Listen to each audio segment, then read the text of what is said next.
Muy bien, hoy tenemos una presentación más. Oremos. Padre, por favor, guía nuestras mentes una hora más. Ayúdanos a entender tu palabra en el nombre de Jesús. Amén. Nuestra última presentación es ¿qué es la expiación final?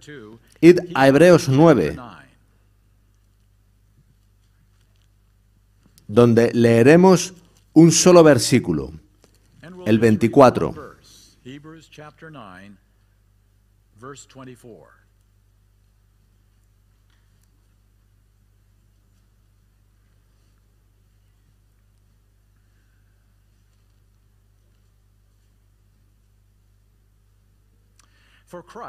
Porque no entró Cristo en el santuario hecho de mano, figura del verdadero, sino en el cielo mismo para presentarse ahora por nosotros ante Dios. Mi pregunta ahora es muy sencilla. ¿Qué está haciendo Cristo justo ahora en el santuario celestial que cambia justo ahora el modo en que vivo mi vida? En otras palabras, si Cristo no estuviera haciendo este ministerio, ¿cuán diferente sería mi vida de lo que es ahora? ¿Qué está haciendo Cristo justo ahora en el santuario celestial que cambia mi estilo de vida, mis creencias y mi fe? Ellen White dice lo siguiente en Patriarcas y Profetas, páginas 357 y 358.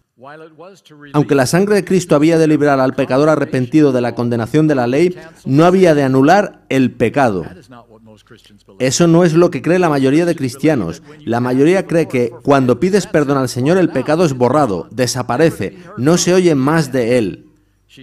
Ella dice que te libra de la condenación, dejas de ser culpable, pero no anula el pecado, y añade que éste queda registrado en el santuario hasta la expiación final. Son dos palabras que nunca escucharás fuera de la Iglesia Adventista del Séptimo Día. Expiación final.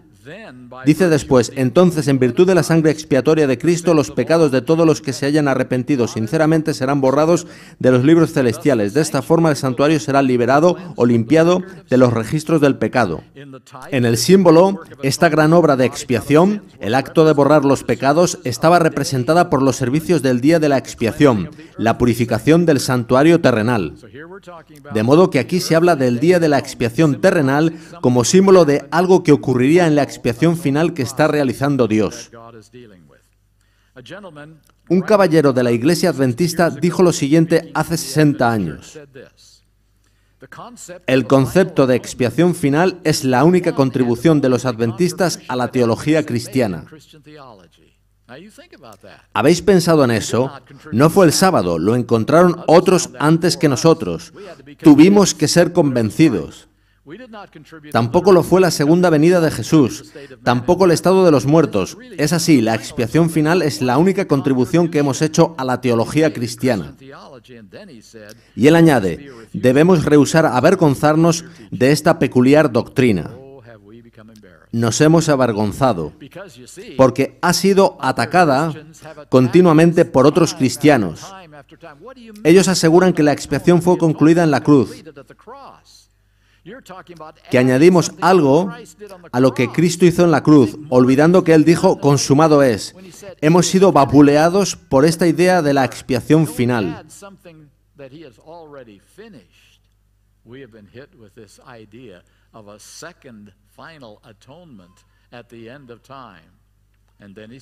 Añadió además, muchos enseñan ahora que los santos no serán sin pecado hasta el segundo advenimiento de Cristo. Eso es lo que piensa todo el mundo cristiano y también muchos en el adventismo. Pero tal enseñanza resulta en dejar de lado la doctrina de la purificación del santuario previa a la venida de Jesús y lleva al rechazo de la expiación final en el lugar santísimo y del sellamiento que tendrá lugar en las mentes de los 144.000. ¿Sabéis una cosa de las doctrinas adventistas del séptimo día? Si eliminas una de ellas, otras muchas caen con ella.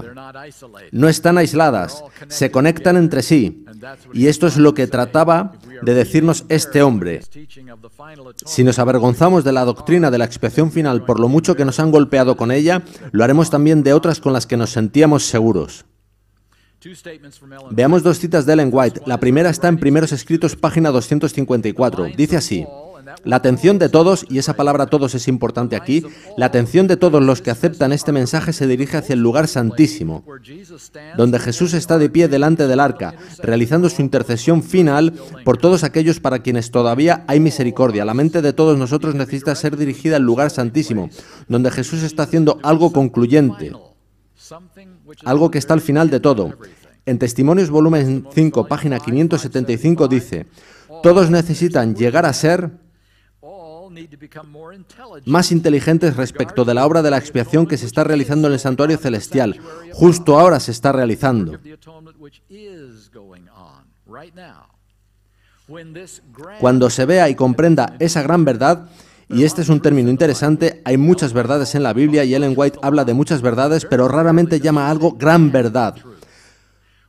Cuando se vea y comprenda esa gran verdad, los que la sostienen trabajarán en armonía con Cristo para preparar un pueblo que subsista en el gran día de Dios y sus esfuerzos tendrán éxito. Cuando se comprenda esta gran verdad, se terminará la obra. Es lo que ella dice. Hasta entonces no se terminará. Es una cita muy importante. Nada de lo que voy a compartir con vosotros hoy es nueva verdad. Todo va a ser enseñanza adventista muy antigua, pero que ha sido de alguna manera diluida e ignorada en estos días en que vivimos. Así que voy a ir al que considero el más valioso libro que nunca he leído sobre este asunto. Se trata de El santuario y su servicio, de M.L. Andreasen. Nos centraremos en el penúltimo capítulo, del que recogeré algunas citas que vamos a examinar muy cuidadosamente. Iré haciendo comentarios. Veréis las citas en la pantalla de modo que podáis leerlas conmigo. La demostración final de lo que el Evangelio puede hacer en la humanidad y en favor de ella está todavía en lo futuro. Hemos tenido mártires, hemos tenido grandes testigos del Señor. Está todavía en el futuro. Cristo mostró el camino, tomó un cuerpo humano y en ese cuerpo demostró el poder de Dios. Los hombres han de seguir su ejemplo y probar que lo que Dios hizo en Cristo puede hacerlo en todo ser humano que se somete a Él. ¿Creéis eso, hermanos? ¿Que lo que Dios hizo en Cristo puede hacerlo en ti y en mí? El mundo aguarda esa demostración, Romanos 8:19, y yo creo realmente que eso es verdad, que el mundo no ha visto una buena demostración del poder del cristianismo. Han visto versiones del cristianismo, han visto luchas de poder del cristianismo, han visto colonialismo del cristianismo. Han visto al cristianismo bajar sus estándares para ganar adeptos, pero ¿han visto realmente el cristianismo? Mahatma Gandhi dijo: me gusta vuestro Cristo, pero no me gustan vuestros cristianos. Son completamente diferentes a vuestro Cristo. Y debido a eso, nunca aceptó el cristianismo. Trágico. Veamos otro caso. Juan es un chico de 12 años muy precoz. Lee su Corán con regularidad, reza 5 veces al día, toma parte en debates religiosos en su mezquita local y en ella es un referente entre los jóvenes. Le pregunté si siempre había sido musulmán. Él me dijo, no, pertenecía a una iglesia cristiana aquí en Cuba. Le pregunté por su familia y me dijo, aún van a esa iglesia, pero también vienen a veces conmigo a la mezquita. Le pregunté por qué decidió hacerse musulmán. Me miró muy seriamente y me dijo, estaba buscando una religión que tuviera estándares más altos y respuestas claras a mis preguntas. Trágico, ¿verdad? Estándares más altos. Veía el cristianismo como una reducción de estándares. Comer lo que no comía, vestir como no vestía, y no veía respuestas a sus preguntas.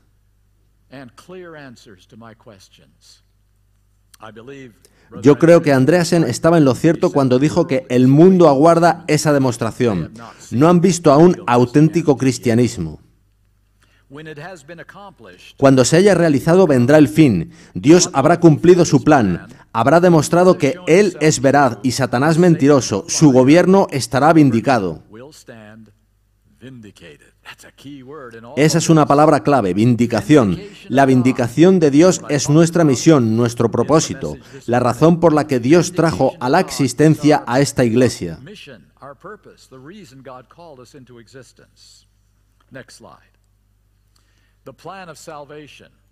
El plan de la salvación debe necesariamente incluir no solamente el perdón del pecado, sino la restauración completa. La salvación del pecado es más que el perdón del pecado. El perdón presupone el pecado y se da a condición de que rompamos con él. La santificación es apartarse del pecado e indica la liberación de su poder y la victoria sobre él.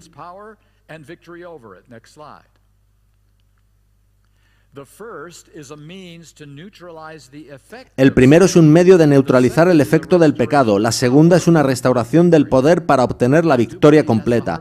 Ese es el corazón y el alma del mensaje del Evangelio adventista. No solo perdón, sino también poder y victoria.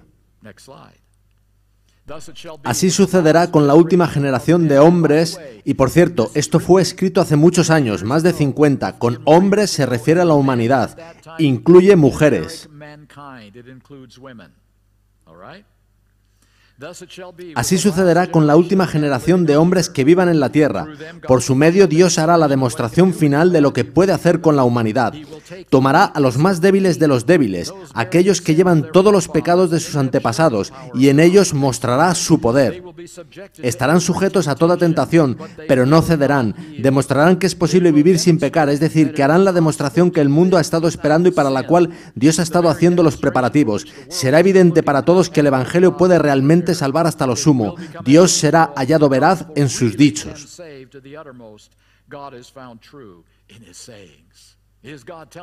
¿Dice Dios la verdad cuando nos da en la Biblia promesas tales como llevar todo pensamiento en cautividad a Cristo?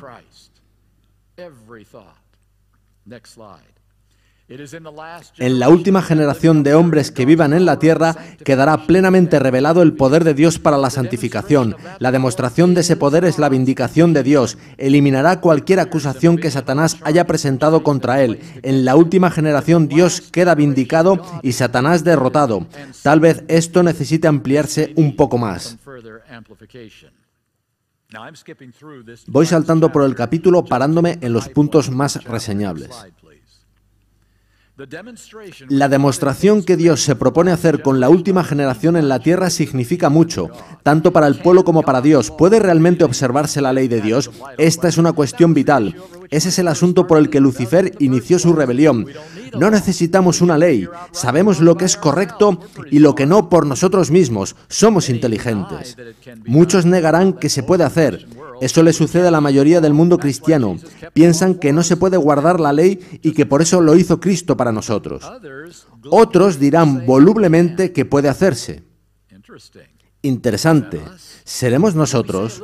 ¿Decimos alegremente que podemos guardar la ley? ¿Es acaso esa nuestra experiencia?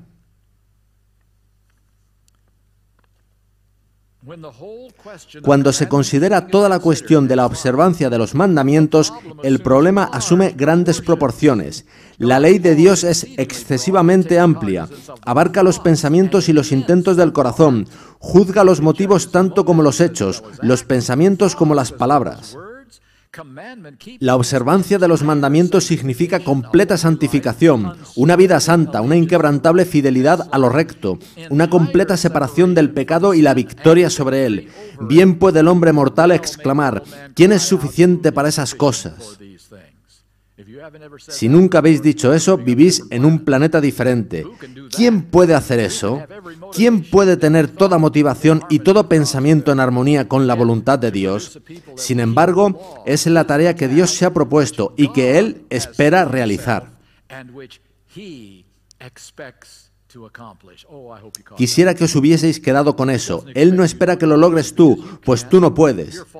Tu naturaleza caída es demasiado fuerte. Tú no puedes encargarte de lo que pide Dios, de modo que se encarga Él. Y simplemente te pregunta, ¿estás dispuesto a que lo haga yo en tu vida? Él busca que lo creas y le autorices. Él se encarga. Cuando Satanás lance la declaración y el desafío, nadie puede guardar la ley, es imposible. Si hay alguno que pueda hacerlo o que lo haya hecho, muéstramelo. ¿Dónde están los que guardan los mandamientos?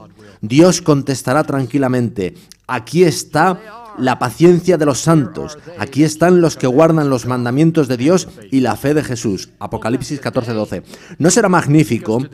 Porque hoy podemos decir: quiero guardar la ley de Dios, profeso guardar la ley de Dios, deseo guardar la ley de Dios, planeo guardarla, pero Dios dirá un día: aquí están los que guardan mis mandamientos. ¿Qué gran día será ese? Cuando Dios ordena a los hombres que guarden su ley, no cumple el propósito de su voluntad el tener tan solo a unos pocos hombres que la observen, precisamente lo suficientes para demostrar que puede hacerse. No está de acuerdo con el carácter de Dios elegir hombres destacados, de propósitos firmes y magnífica preparación, y demostrar por ellos lo que puede hacer. Está mucho más en armonía con su plan hacer tales sus requerimientos que aun los más débiles no necesiten fracasar, de manera que nadie pueda decir jamás que Dios pide lo que solamente unos pocos pueden hacer. Por esta razón, Dios ha reservado su mayor demostración para la última generación. Esta generación lleva los resultados de pecados acumulados. Si los hay débiles, son los miembros de esta generación. Si hay quienes sufren de las tendencias heredadas, son ellos. Si algunos tienen excusa por cualquier debilidad, son ellos. Si, por tanto, estos pueden guardar los mandamientos, nadie de ninguna otra generación tiene excusa por no haberlo hecho. ¿Os habéis dado cuenta de que es así como Dios hace las cosas? Él no se fija en el más fuerte, en el más capacitado, sino que espera hasta que parece no haber esperanza. Israel en el Mar Rojo, Gedeón tratando de vencer con 300 soldados. O David y Jonatán subiendo a los filisteos. Dios espera hasta que las cosas son imposibles, de modo que nada se pueda atribuir al hombre de lo que hace Dios. Es su poder y solo su poder el que lo puede lograr.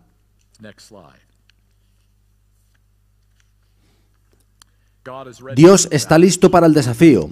Ha estado aguardando su tiempo. La manifestación suprema ha sido reservada hasta la contienda final. De la última generación Dios elegirá a sus escogidos, no a los fuertes o poderosos, no a los que gozan de honores y riquezas, no a los sabios ni encumbrados, sino tan solo a personas comunes, y por su medio hará su demostración. Satanás ha sostenido que aquellos que en lo pasado sirvieron a Dios lo hicieron por motivos mercenarios, que Dios los ha mimado y que él, Satanás, no ha tenido libre acceso a ellos. Si se le hubiese dado pleno permiso para presentar su causa, ellos también habrían sido ganados a ella. Pero él sostiene que Dios ha tenido miedo de permitirle que lo hiciese. Dame una oportunidad justa, dice Satanás, y yo ganaré. Y así, a fin de acallar para siempre las acusaciones de Satanás, para hacer evidente que el pueblo de Dios le sirve por motivos de lealtad y derecho sin relación con la recompensa, paremos aquí. ¿Cuál es nuestra motivación para ser cristianos y adventistas del séptimo día? Es un mundo futuro en el que no habrá más dolor ni sufrimiento y en el que habrá felicidad. ¿Es esa nuestra motivación principal para ser adventistas del séptimo día? ¿Y si la Biblia no prometiese una hermosa nueva tierra, ni venida de Jesús para llevarse a su pueblo al cielo con él? ¿Qué pasaría si la Biblia prometiese simplemente que la vía de Dios es la mejor y que, si la seguimos, tendremos una vida feliz, más feliz que mediante ninguna otra vía, y que tendremos 70 años de felicidad si seguimos en la vía de Dios? ¿Seríamos cristianos? ¿Seríamos cristianos si no hubiera recompensa, si solo estuviese la verdad? ¿Sería el amor de Dios, el carácter de Dios, suficiente para que fuésemos cristianos? Hemos de examinar nuestras motivaciones. ¿Estamos en esto por la recompensa o por defender la verdad frente al error?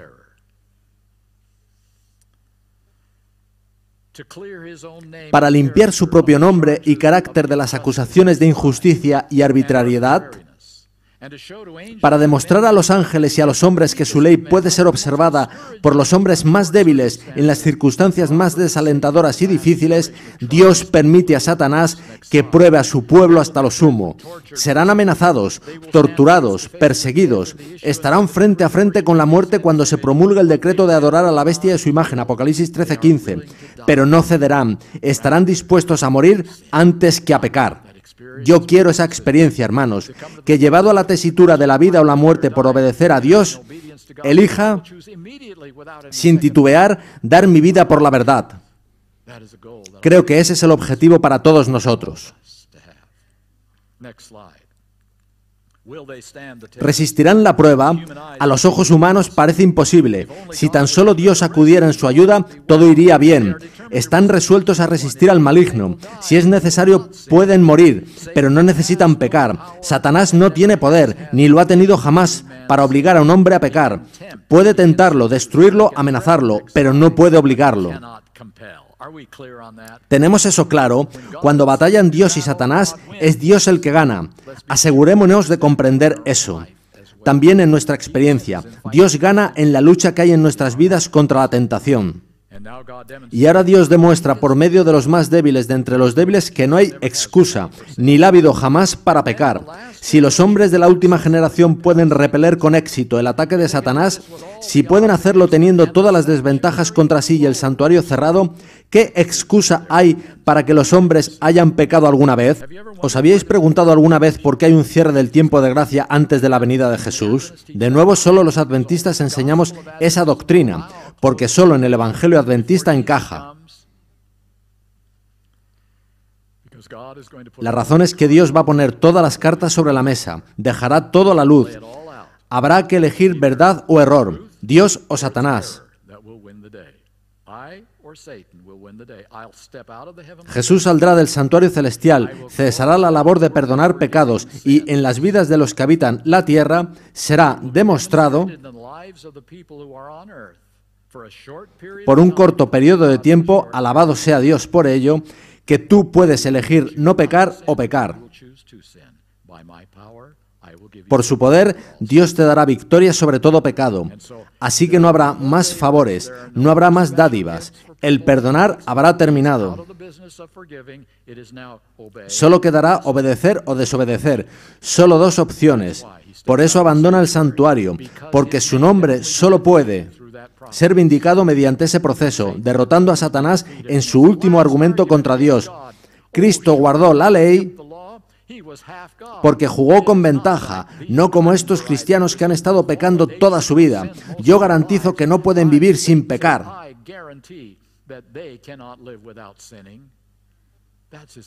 Es su último argumento contra la ley y el carácter de Dios. ¿Es eso verdad?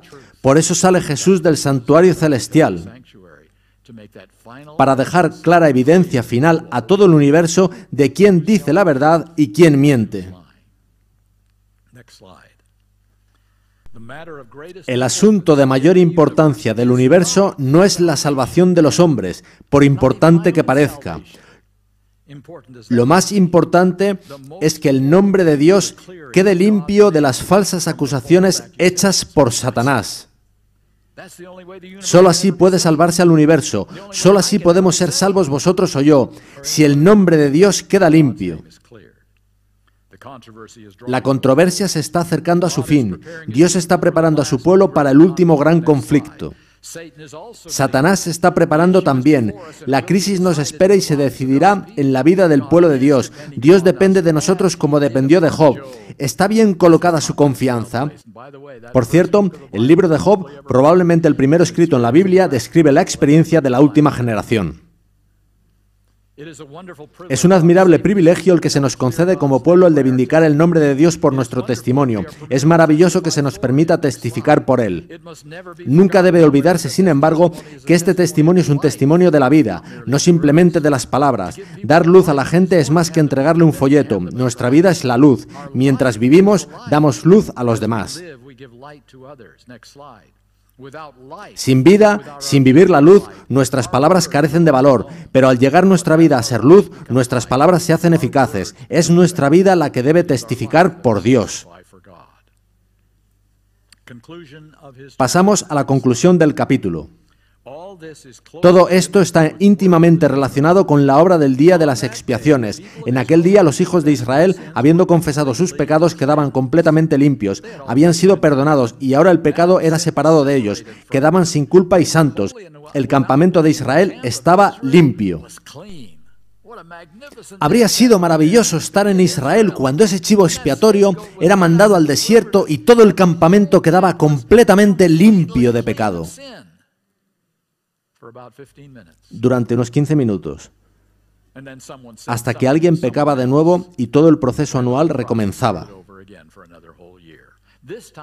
En esta ocasión será diferente. El proceso no recomenzará, será definitivo.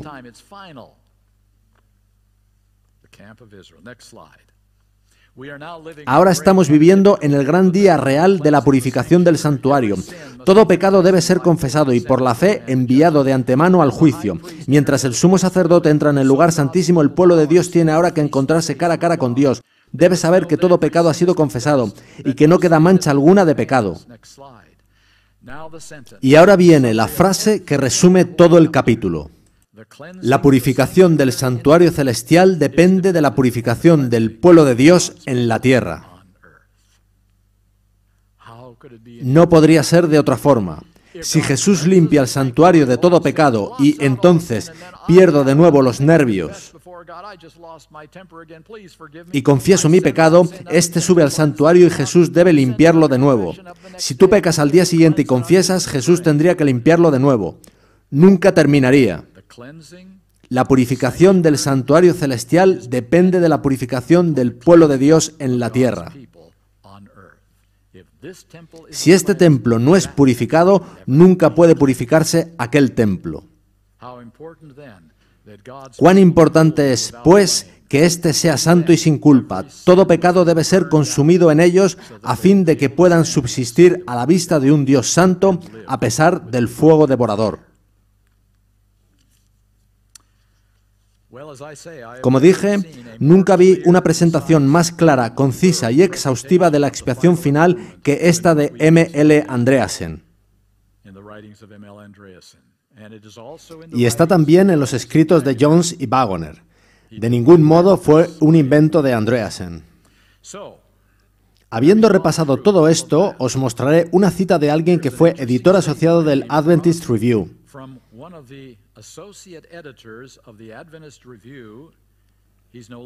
Ya no está entre nosotros. Su nombre es Don Newfield. Él dijo esto: no deberíamos equiparar purificación del santuario celestial a juicio investigador.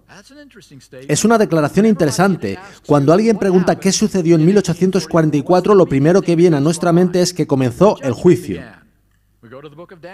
En el libro de Daniel vemos los libros abiertos y a Dios como juez, pero él dice que no debemos decir eso. Veamos qué sigue diciendo. Más bien debería decirse que la purificación del santuario celestial implica una obra de investigación, una obra de juicio. Hay quien no ha hecho esta distinción, pues han hecho del juicio el hecho más significativo de 1844. El juicio es un evento importante, pero el ritual del día de la expiación tenía su foco en la expiación final y el borrado de los pecados. Pensad en aquel día, con todos los israelitas reunidos alrededor del patio del tabernáculo, orando para que su sumo sacerdote sobreviviese en el lugar santísimo. De tener algún pecado no sobreviviría, de modo que había muchas purificaciones ese día. Había un juicio, había un tribunal, había un juez, había libros abiertos. ¿Leemos eso en el Levítico? Yo no. Todo el día giraba alrededor de purificación. El sumo sacerdote entraba, sacaba los pecados y el santuario quedaba purificado. Los ponía en la cabeza del chivo expiatorio, lo enviaba al desierto y todo el campamento quedaba purificado. Todo el peso del día de la expiación estaba en la purificación. Sí que había un juicio, pues si no afligías tu alma ese día, si no confesabas tus pecados ese día, eras cortado del campamento de Israel. Eso es un juicio, pero eso no era el foco principal. Yo creo que se ha invertido la prioridad de ambos actos, poniendo en primer lugar el juicio y relegando la purificación. La purificación es lo central, el juicio viene por añadidura. Id conmigo a Levítico 16, el capítulo sobre el día de la expiación. Leeremos la conclusión del día en Levítico 16:30. Leviticus 16:30.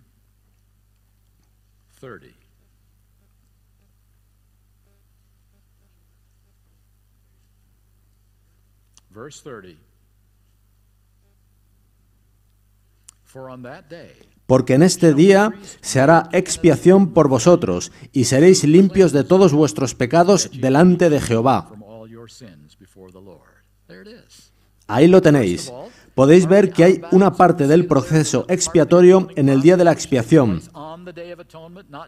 y no tiene lugar en el patio exterior, que representa la crucifixión de Cristo. Y el propósito es limpiarte. El perdón ya tuvo lugar en el patio exterior.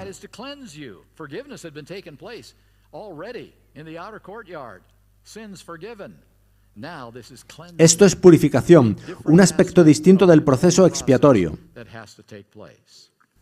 En Testimonios, volumen 5, página 520, encontramos lo siguiente. Estamos en el gran día de la expiación y la sagrada obra de Cristo que se está llevando a cabo en este momento en favor del pueblo de Dios en el santuario celestial debería ser nuestro estudio constante. Me temo que no es eso lo que estamos haciendo. ¿Cuántos trimestres de la escuela sabática hemos dedicado a la expiación final? ¿Cuántas reuniones campestres? No hablamos de eso, nos avergüenza. Debemos enseñar a nuestros hijos lo que significaba el típico día de la expiación y que era una época especial de gran humillación y confesión de pecados ante Dios. El día simbolizado por la expiación ha de ser del mismo carácter. Por favor, id conmigo al libro de Eclesiastés, un sitio extraño para hablar de la expiación final. Eclesiastés, capítulo 3, a partir del versículo 1. Chapter 3, beginning with verse 1.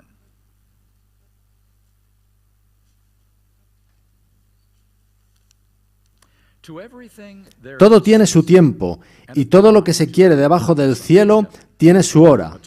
Tiempo de nacer y tiempo de morir, tiempo de plantar y tiempo de arrancar lo plantado. Podéis ver que aquí no se habla de pecado, sino del comportamiento apropiado para una cosa específica.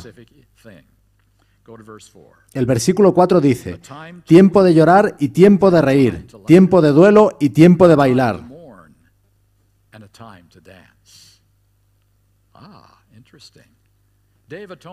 ¿Era el día de la expiación un día de reír y bailar? ¿O era un día de llanto y duelo por los pecados que han causado todo este problema? ¿Hemos confundido eso hoy en día? Estamos viviendo en el día de la expiación. ¿Es un tiempo para reír y bailar? No se trata de que no podamos reír. Ese no es el asunto. Es en espíritu y actitud en lo que es tiempo de duelo y de llanto. Pues hemos demorado la venida de Jesús más de 100 años, y si no lo comprendemos, la demoraremos 100 años más. Es tiempo de llanto y duelo. Ahora, tras el día de la expiación venía otra fiesta, la fiesta de los tabernáculos. ¿Qué hacían? ¿Llanto y duelo? No, reían y bailaban. El campamento había sido purificado, era la celebración de la cosecha. ¿Qué representa la fiesta de los tabernáculos en el gran plan de Dios? El cielo, la nueva tierra. Ese es tiempo de reír y bailar. Estaré encantado de aprender cada paso de baile que Jesús quiera enseñarme sobre el mar de vidrio. Antes de eso, no estoy tan seguro. Yo creo que hemos confundido las cosas. Las hemos cambiado de orden. A veces no se trata de un error, sino de perder la perspectiva de las cosas por alterarlas de orden.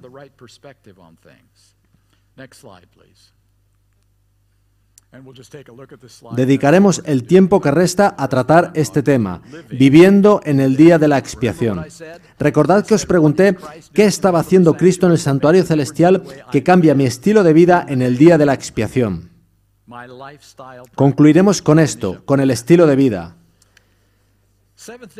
Los adventistas del séptimo día decimos que no debemos consumir alcohol. Ninguno. ¿Está eso claramente expuesto en la Biblia? ¿Sabíais que en la ley levítica del Antiguo Testamento había una estipulación que en la fiesta de los tabernáculos permitía cambiar dinero por una bebida fuerte?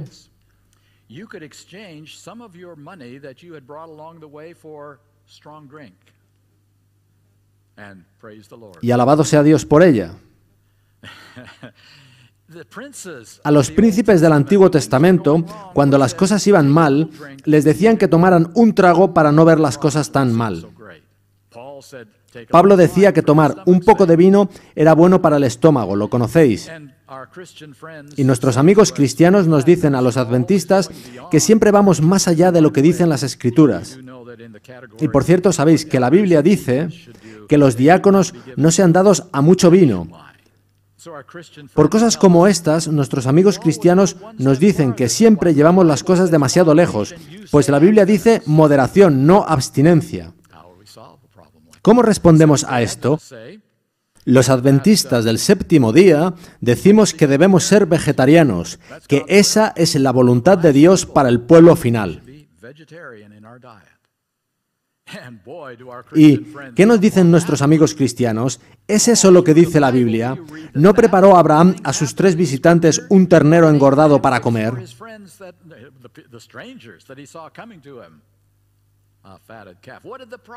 ¿No recibió también un ternero engordado el hijo pródigo cuando regresó a casa? La dieta en la Biblia incluía animales limpios. De nuevo, se podría decir que los adventistas vamos más allá de lo que dice la Biblia. ¿No preguntan eso nuestros hijos? Los adventistas del séptimo día también decimos que no hay que llevar joyas. Escuchad esta carta que llegó al editor del Adventist Review. La Biblia es más favorable que contraria a las joyas. Job, del que Dios dijo que era justo, recibió de familiares varios anillos de oro. José recibió del faraón un anillo y un collar de oro. Abraham envió a Rebeca un pendiente de oro, 2 brazaletes de oro y joyas de oro y plata. ¿Cómo es que los adventistas nos mostramos contrarios a las joyas? ¿Cómo respondemos a ese tipo de preguntas? ¿Cómo podemos decir que no debemos hacer ciertas cosas cuando la Biblia no las prohíbe? Antes de contestar a eso, vayamos a otras 3 preguntas. ¿De dónde procedían las 12 tribus de Israel? ¿Cuál era su origen? ¿Acaso lo era una feliz familia modelo? ¿Leísteis la historia? Se suele culpar a Jacob, pero quizás su más grave error fue amar demasiado a Raquel, si es que eso es un error. Cuando Jacob llegó a casa de su tío Labán, se enamoró perdidamente de Raquel. Y Labán, que era astuto, pensó que podría obtener algo de la situación, de modo que se dispuso a establecer las condiciones, permitiendo a Jacob casarse con Raquel a cambio de 7 años de trabajo gratuito de Jacob. La recompensa sería inmensurable. 7 años de trabajo no sería nada en comparación con la belleza que obtendría tras ese periodo. Así que Jacob ama tanto a Raquel que acepta. ¿Conocéis el resto de la historia? Jacob no obtuvo lo que buscaba, sino a la hermana mayor, a la que no amaba. ¿Podéis imaginaros la furia de Jacob sobre Labán, con las venas del cuello a punto de reventar y los ojos inyectados en sangre? Labán estaba preparado para esto, no era estúpido, así que dijo a Jacob: tranquilo, Jacob, no pasa nada, te lo garantizo. Puedes tener a Raquel, no hay problema. Pero Jacob, en nuestra sociedad, no es bueno que la hija menor se case antes que la mayor. Eso traería vergüenza a la familia. Hagamos lo siguiente, Jacob, puedes tener a Raquel, pero debes también tener a Lea. 2 esposas es mejor que una, tendrás más prestigio, todo irá bien, pero simplemente trabaja 7 años más, Jacob.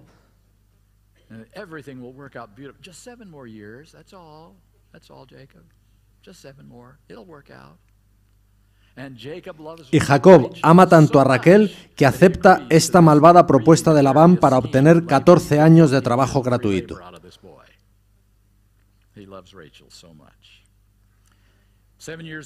Pasan los 7 años y obtiene a Raquel como esposa, pero problema, no pueden tener hijos.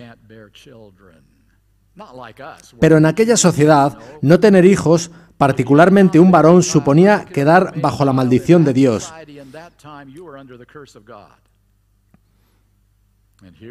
Así que nos encontramos con Raquel, la esposa amada, la favorita, sin hijos, bajo la maldición de Dios. Imaginaos cómo hablaría Lea, que sí tuvo hijos, a Raquel y al resto de la familia de Jacob. Esa es la esposa favorita, pero si está bajo la maldición de Dios. Y cada día, al ir Raquel al pozo a por agua, era martilleada con el mismo discurso, todos los días.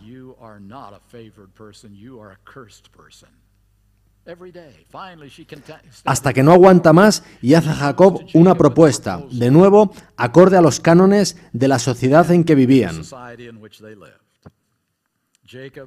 Jacob, no aguanto más.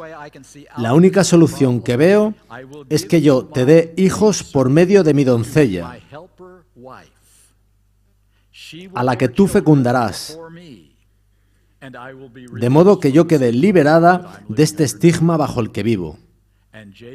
Y Jacob ama tanto a Raquel que acepta tomar una tercera esposa.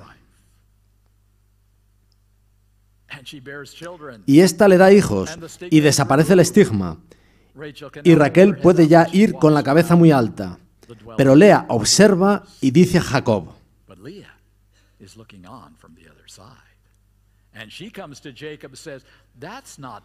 eso es fraude, es 2 contra 1. Si Raquel recibe ayuda, yo también quiero ayuda.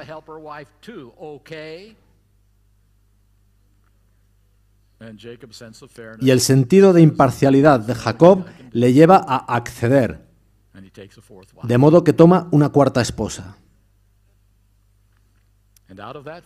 Y de esa familia salen los 12 hijos. ¿Os podéis imaginar lo que era esa familia? Críticas, riñas, acusaciones. Podéis ver cómo querían matar a José, incluso aunque éste no se había pavoneado de su túnica. Se odiaban unos a otros. Y de esa familia belicosa y polígama vienen las 12 tribus de Israel, cuyos nombres van a estar en la Nueva Jerusalén. ¿Bendijo Dios ese matrimonio? Sí. De ese matrimonio sacó a la nación elegida, de la cual vendría el Mesías. Era su plan, y el Mesías nacería de uno de aquellos 12 jóvenes. Dios bendijo hasta lo sumo a aquella familia belicosa y polígama para generar su nación elegida. Considerando aquello, ¿podría yo decir legítimamente que si Dios lo bendijo entonces, podría bendecirlo también hoy? Entonces yo no tendría que limitarme a una esposa, con todo lo buena que es ella. Dios así lo quiere. Y esto no es teórico. En un estado no muy lejos de este, hay gente que cree con todo su corazón que ese es el plan de Dios y que deben vivir de acuerdo con él. Ese es un ejemplo, pero tengo otro. Aún quiero probaros. Si no tenías dinero en Israel, si no podías alimentar a tu familia, te podías vender a ti mismo a alguien con más dinero, pero solo podía ser por 6 años. Al 7º, él debía dejarte libre, pero si no querías quedar libre, podías elegir permanecer en esclavitud para siempre. Para ello, saldrías a la puerta y te horadarían la oreja, mostrando así tu elección de quedar de esclavo para siempre. Esas eran las reglas de la esclavitud, basadas en el código levítico instaurado por Dios. Podríamos decir, ¿por qué no nosotros? ¿No podríamos hacer lo mismo ahora? Y de nuevo, hace años, había gente que iba a la iglesia cada domingo y decía, Dios bendijo y reguló la esclavitud en el Antiguo Testamento, y Él puede igualmente bendecirla y regularla hoy en día. Nosotros somos cristianos. Veamos un ejemplo más. Cuando Moisés bajó de la montaña portando las tablas de piedra en las que Dios había escrito, las lanzó y rompió en pedazos cuando vio lo que estaba sucediendo, y pidió que se pusieran de su lado los que estaban con el Señor. Y una tribu completa, la de Leví, se puso al lado de Moisés. Ellos no habían participado en la idolatría que tuvo lugar. ¿Recordáis las siguientes palabras de Moisés a los levitas? Siendo Moisés un profeta de Dios, les dijo que cogieran su espada y mataran a los infieles de Israel. ¿Os imagináis lo que sería eso hoy? Que yo invitara a los fieles a ponerse de mi lado y que mataran a los adventistas infieles. ¿Qué os parecería? ¿Es correcto matar por causas santas? Hoy tenemos toda una filosofía acerca de guerras santas. Nosotros somos los justos, podemos hacer guerra. Y se basa en esa comprensión. ¿Cómo hemos de interpretar estas cosas? Voy a compartir con vosotros un principio sin el que no se puede comprender correctamente la Biblia, particularmente el Antiguo Testamento. Dios permite, bendice, regula y ordena cosas que no le gustan, cosas que son repulsivas para Él. Es toda una declaración. Dios permite, bendice, regula y ordena cosas que Él detesta. ¿Por qué? Es porque Él ama tanto a sus seguidores humanos que no les pide algo que no está a su alcance. ¿Cuál era la situación de los israelitas? Comprendían la voluntad de Dios, habían estado en esclavitud cientos de años, apenas sabían de la existencia de Dios y no guardaban el sábado. De modo que Dios tuvo que tomarlos donde estaban en una virtual ignorancia y conducirlos lentamente, paso a paso. Solo más tarde pudo Jesús decirles: oísteis que fue dicho a los antiguos, pero yo os digo... Había dos razones por las que Dios permitió, reguló y ordenó cosas como esas: la dureza del corazón de los hombres y la ignorancia de la época, dureza de corazón e ignorancia de cuál era la voluntad de Dios. De modo que Él permitió cosas como hacemos con nuestros hijos. ¿Esperáis que vuestro hijo de 3 años sepa y haga lo que el de 17 años? No, le permitís cosas porque no tiene conocimiento. Le toleráis, le amáis, pero tenéis estándares más altos para el que sabe y comprende. Es igual con nosotros. Dios nos ama y me alegro de que actúa con nosotros de manera individual. Comienza con nosotros donde estamos, individualmente. Pasa por alto cosas que no le gustan de nosotros, con la esperanza de poder llevarnos gradualmente a un nivel más alto. Dios hace con nosotros lo mismo que hacía con el pueblo del Antiguo Testamento. Ese es el principio. Dureza de corazón e ignorancia de la época, por la que ciertas cosas que no agradan a Dios son permitidas, pero de ningún modo formarán parte de la nueva tierra. Por esa razón no tenemos más de una esposa, no tenemos esclavos y no tomamos la espada, pues Jesús dijo que si alguno mata a espada debe ser muerto. Volviendo a los otros 3 puntos, ¿indica la Biblia de alguna forma que el alcohol no es la bebida más recomendable? Claro que sí. No está prohibida en la Biblia, pero se indica. ¿Indica la Biblia de alguna forma que el vegetarianismo es el plan de Dios?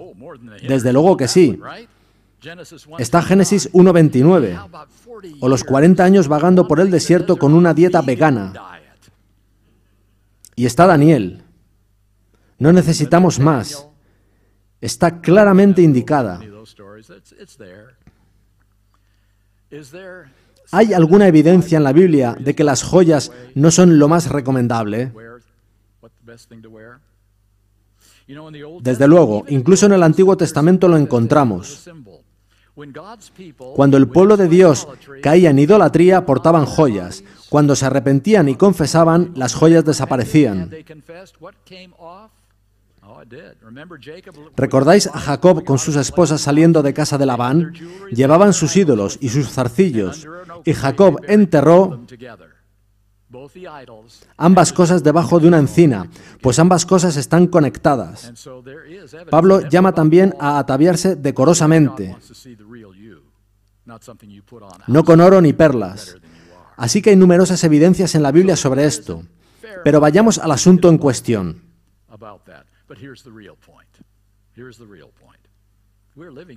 Estamos viviendo en el día de la expiación.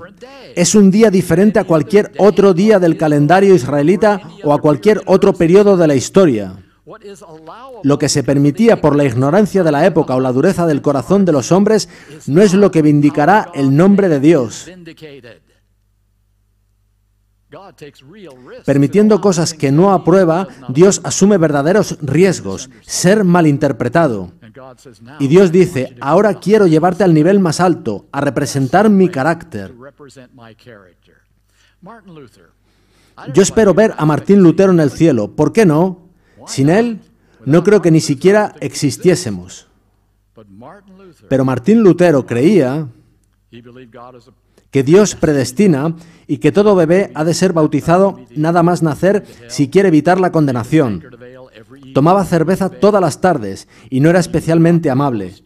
Martín Lutero no vivió en el día de la expiación. Había ignorancia en aquel tiempo. Suele llamarse la época del oscurantismo, y es por algo. Pero hoy estamos viviendo en un día diferente. Y es un día de total limpieza de corazón, no para nuestra salvación. Martín Lutero será salvo con total seguridad, sino para la vindicación de Dios. Y cosas que no son condenables en días de ignorancia nunca vindicarán el nombre de Dios en el día de la expiación. Esto hemos de decir a nuestros hijos cuando nos preguntan por las joyas o el vegetarianismo. Vivimos en un día único. No sé vosotros, pero yo, cuando llegue a la gran mesa de la cena de las bodas del Cordero, que ocupará millas y millas, con todo el mundo allí reunido, no quiero decir, ¿dónde está aquí el material bueno? No veo nada que me guste. Más bien preferiría decir, esto es lo que trataba de aprender en la tierra.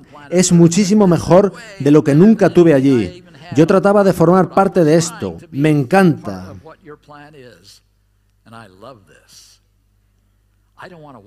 Yo no quiero sufrir en el cielo un choque cultural. Muchos allí lo tendrán, incluido Martín Lutero.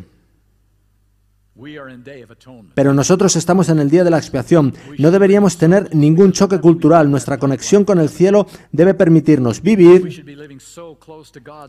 tan cerca del ideal de Dios que no haya dureza de corazón ni ignorancia de los tiempos en la última generación de la Iglesia Adventista del séptimo día. Eso es lo que quiero compartir con nuestros jóvenes cuando preguntan y con nuestros amigos cuando nos dicen que vamos más allá de lo que dice la Biblia. Está ahí, en la Biblia, y porque vivimos en épocas diferentes, requiere nuestra completa cooperación con Dios. Concluiré con una breve cita de A.T. Jones escrita hace 110 años.